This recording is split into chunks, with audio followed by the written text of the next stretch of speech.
Attends. Non, c'est pas possible. Es-tu en train de me dire que dans les comics, Thanos a combiné le puissant marteau de Thor aux 6 pierres de l'infini? Bonjour à tous et bienvenue dans la tanière du vilain geek. Aujourd'hui, on parle d'une des meilleures séries Thor de tous les temps, créée par Donny Cates dans les numéros 16 et 17, publiés en 2021. Il s'agit d'une vision terrible de l'avenir, un avenir dans lequel Thor voit une version de Thanos en possession de son marteau divin. Mais le pire, c'est que le marteau est orné de toutes les 6 pierres de l'infini. Tu t'imagines?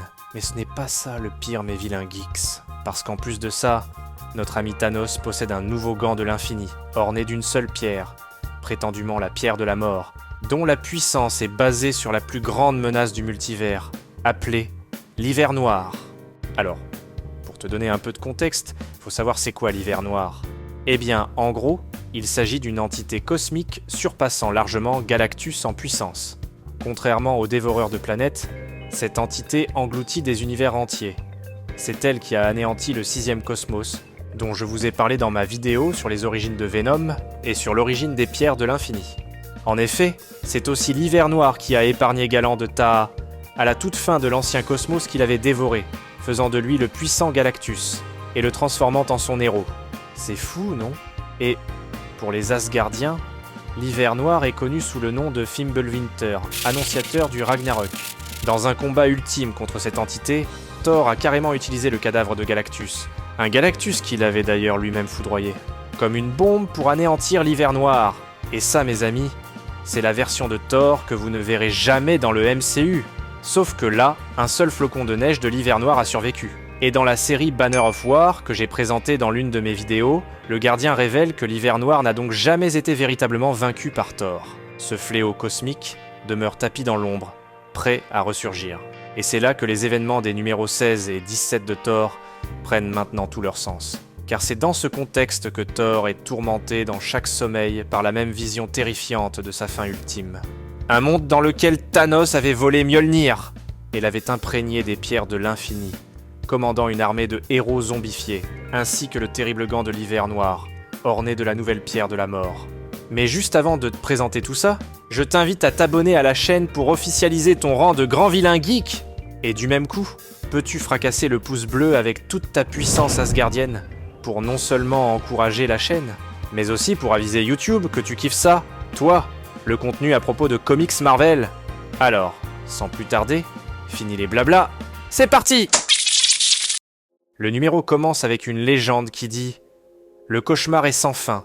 Et là, on voit Thanos debout, au-dessus de Thor, tenant Mjolnir infusé avec les pierres de l'infini et portant une sorte de gantelet mortuaire. Autour d'eux, les corps de héros, tombés au combat, comme Blade, Spider-Man, Captain America, Iron Man et bien d'autres. Thanos dit à Thor que c'est fini, Asgardien, qu'il a bien combattu mais qu'il va mourir. Et bientôt rejoindre Valhalla. Thor est sur le point de tomber, mais regarde Thanos et dit simplement « Non ». Alors Thanos lui envoie un coup avec le marteau de l'infinité.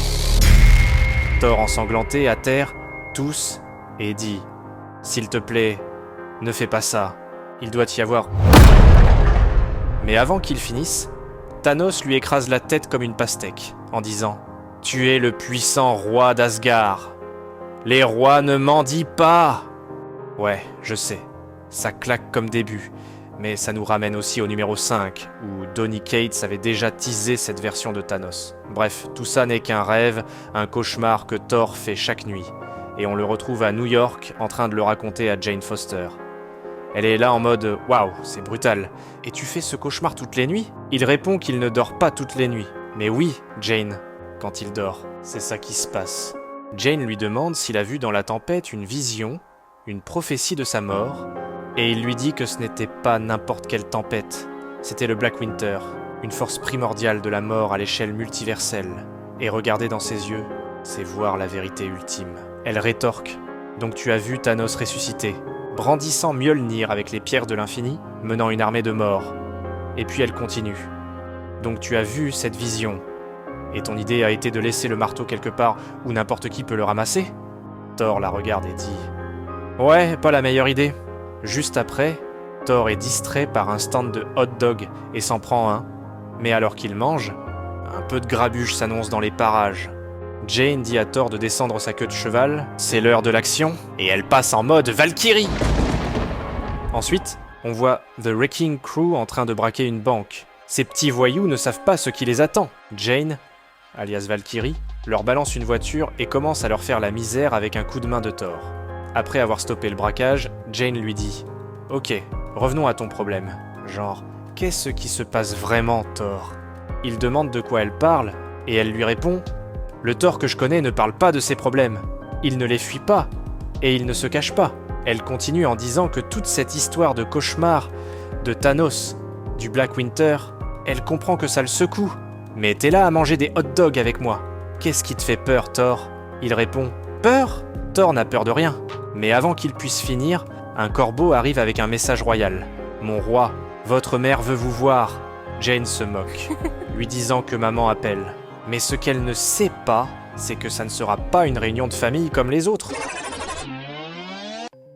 Thor décide d'aller voir sa mère et demande à Sif de le transporter via le Bifrost. Il est emmené dans la forêt chantante de Vanaheim, où il cherche sa mère en criant pour qu'elle se montre. Mais ce qu'il trouve, c'est son père, assis sur une bûche devant un feu. Odin lui dit de s'asseoir, qu'il n'est pas venu pour se battre.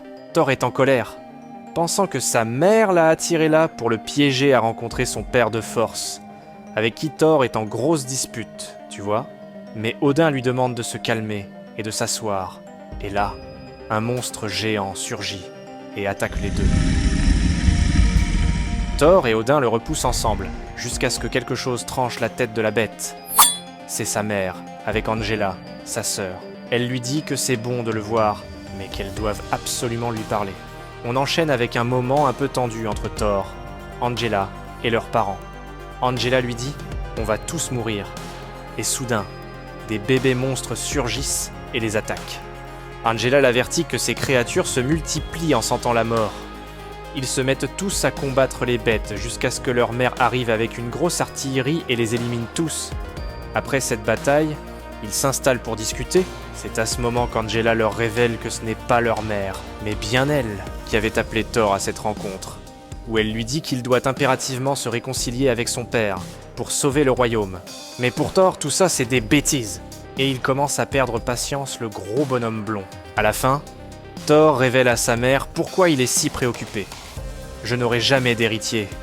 Je fais ce qu'il faut pour assurer la sécurité d'Asgard, parce que je serai son dernier roi. » Elle lui sourit et lui dit qu'il n'y a rien d'inévitable. Elle tente de le rassurer en lui rappelant le nombre de fois où leur famille et leur peuple ont été détruits. Mais à chaque fois, ils se relèvent et ils rebâtissent, ensemble.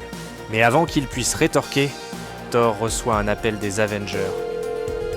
C'est Captain America qui lui dit que Mjolnir a été volé, mais on ne sait pas du tout par qui. Sauf que là, en plein cliffhanger, désolé de vous dire que ça sera tout pour aujourd'hui.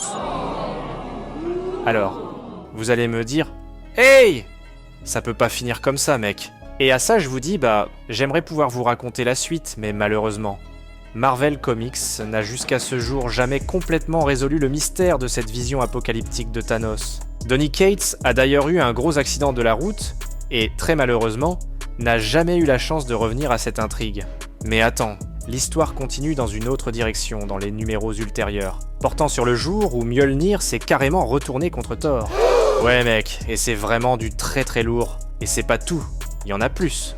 Parce que la saga de la pierre de la mort, celle que porte prétendument Thanos dans son gant de l'hiver noir, est en lien direct avec le grand-père de Thor, nommé Bor. C'est en fait lui qui aurait créé cette pierre, et Thanos lui avait chopé en ayant remonté dans le temps à travers un genre de trou noir. C'est complètement fou et en lien direct avec l'histoire d'aujourd'hui. Alors si vous voulez voir ça, vous savez déjà quoi faire.